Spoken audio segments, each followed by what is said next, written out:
سلام، من نسیم صدرایی هستم از ایران. Orúkọ mi ni Motunrajo, mo wá láti ìlú Nàìjíríà. Ja sam Tanja Radovanović i dolazim iz Crne Gore. नमस्ते everyone, मेरा नाम प्राची है और मैं India से हूँ.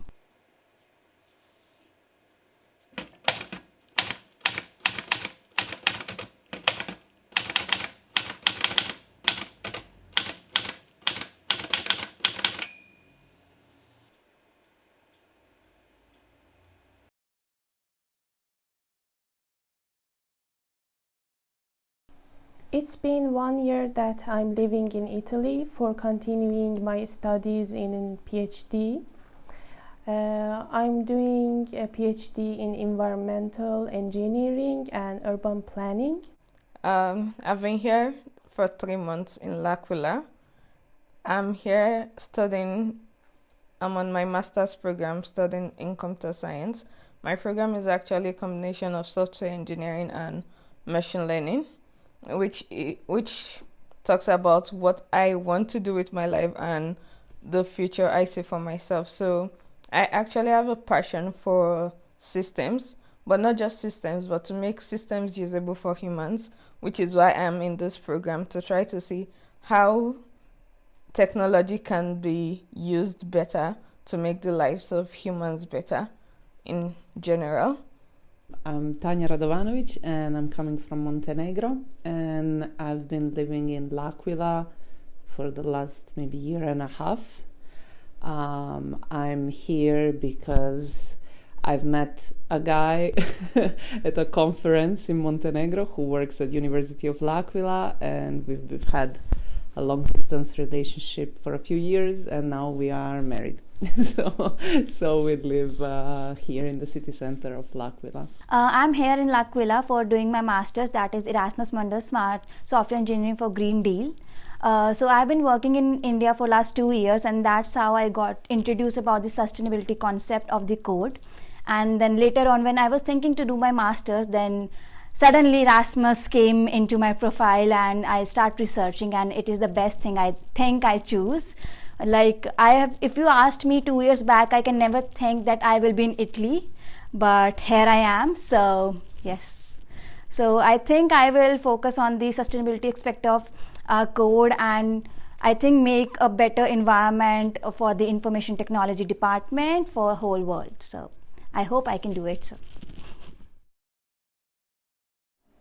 During the time that I was in Iran, I used to do some photography. I was very interested in social documentary field, and my city enabled me to walk around and capture some interesting scenes. For example, in this photo, which is taken in the National Bazaar of Tabriz, you can see some manual jobs which were very interesting for me, and I don't see something like that here. In the second photo, as you can see, the bazaar is very quiet and silent, because during the usual days we are not allowed to take a lot of photos because it's very crowded and so many people do not like to be captured. But here it was a very special day during a religious holiday, so all the stores were closed, and this man is trying to close his store and just go to his home. Also, there is a sign in this photo which is hang in this special context. People are trying to say they are sorry for this man's loss, and I think it's very specific to my country because I haven't seen something like this. In this photo you can see one of the most famous locations of Tabriz Bazaar, which is called Muzaffariye. Here people can buy and sell very famous and special kinds of carpets.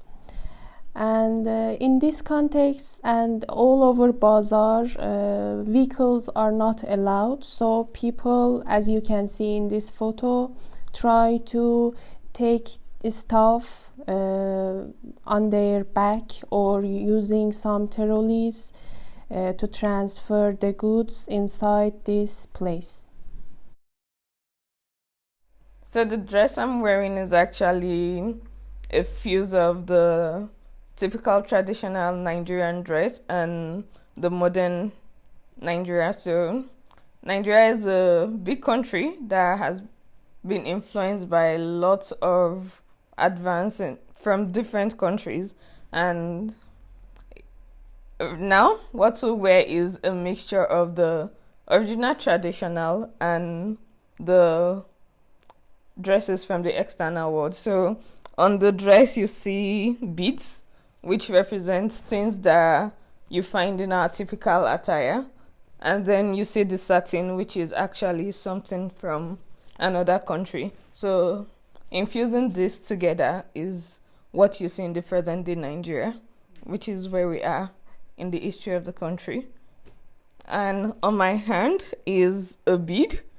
It's actually, I'm going to say it's similar to what you see in prehistoric times, because we love to adorn ourselves with different beads, the head beads, the waist bead, the leg beads, and even the hand beads, which is part of the culture in different regions of the country. And fun fact, there are 500 plus languages in Nigeria.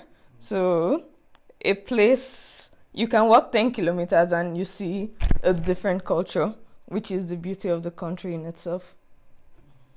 So the first picture is about me and my friends attending a wedding. So this is the two men on my right and left. I was almost calling them boys, but they are now men because they're like my younger brothers. They're wearing an attire we call the agbada. So the agbada is it's like a very big dress, and the men wear it to show royalty and dignity. So it's typical. And then you see on their head they have the cap, and then the cap.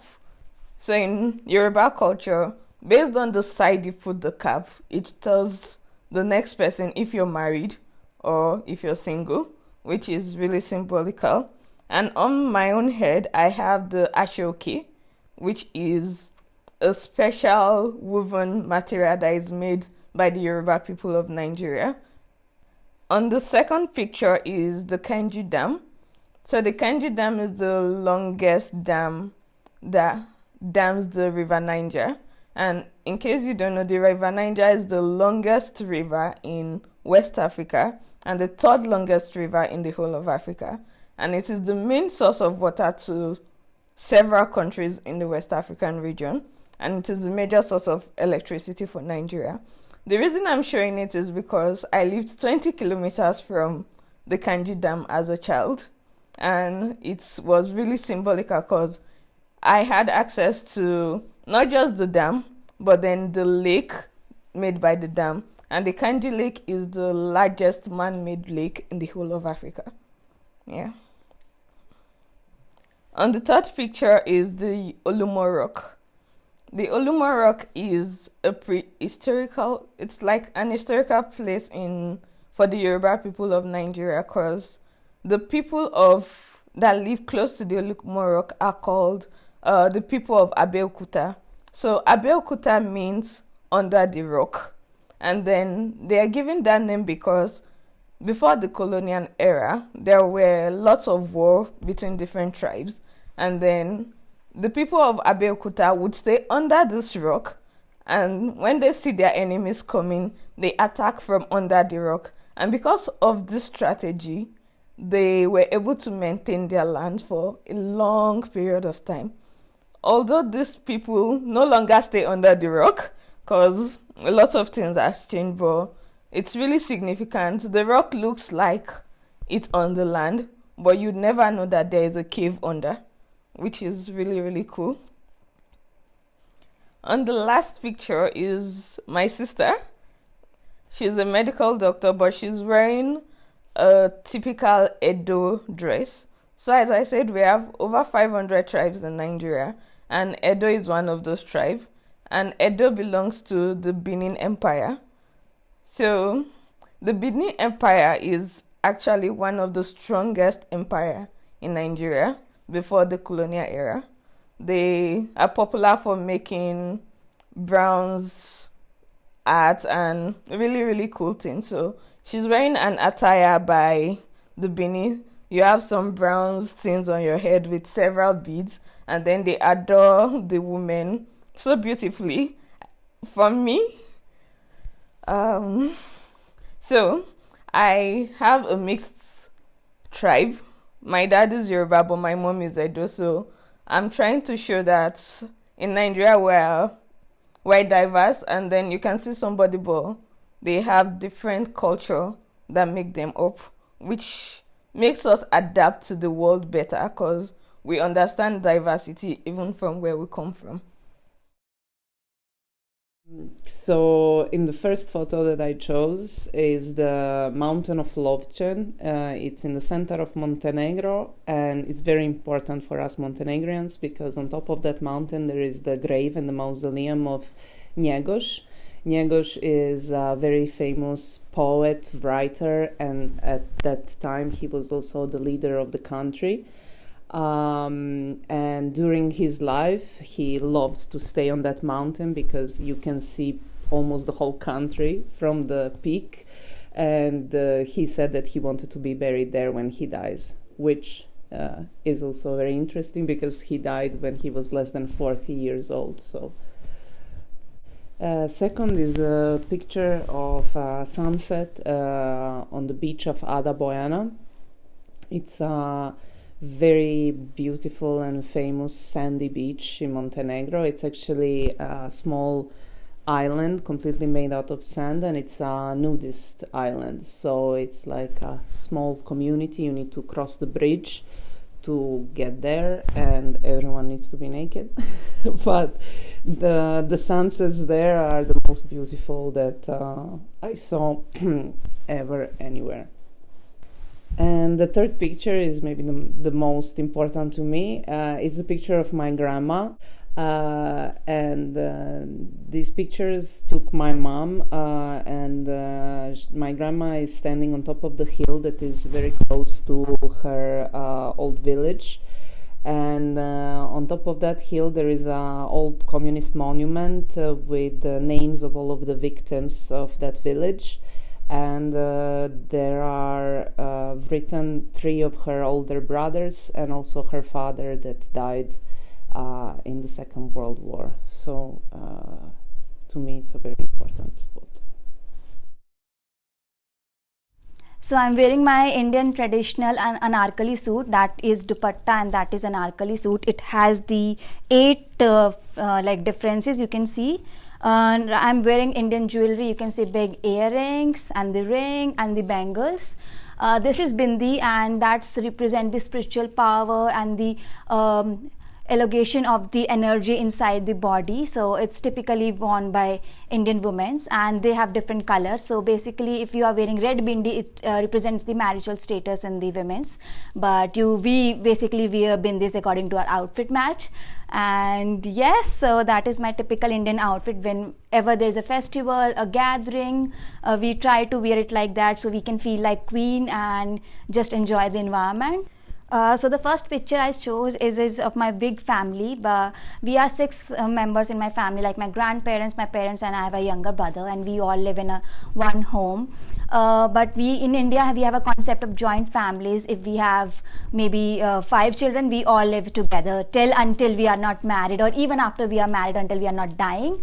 So we have a concept of this big family, and I love this because every room has a story. Like right now, the room in my Indian home, my aunt used to live in that room, so she has also the memories from that room, and now I'm creating the memories from that room. So I love that big family concept of Indian culture, and we respect the elders. We believe on their values and their knowledge that they have gathered in their life experience, and they deliver it to us. So that's the first picture I've chose.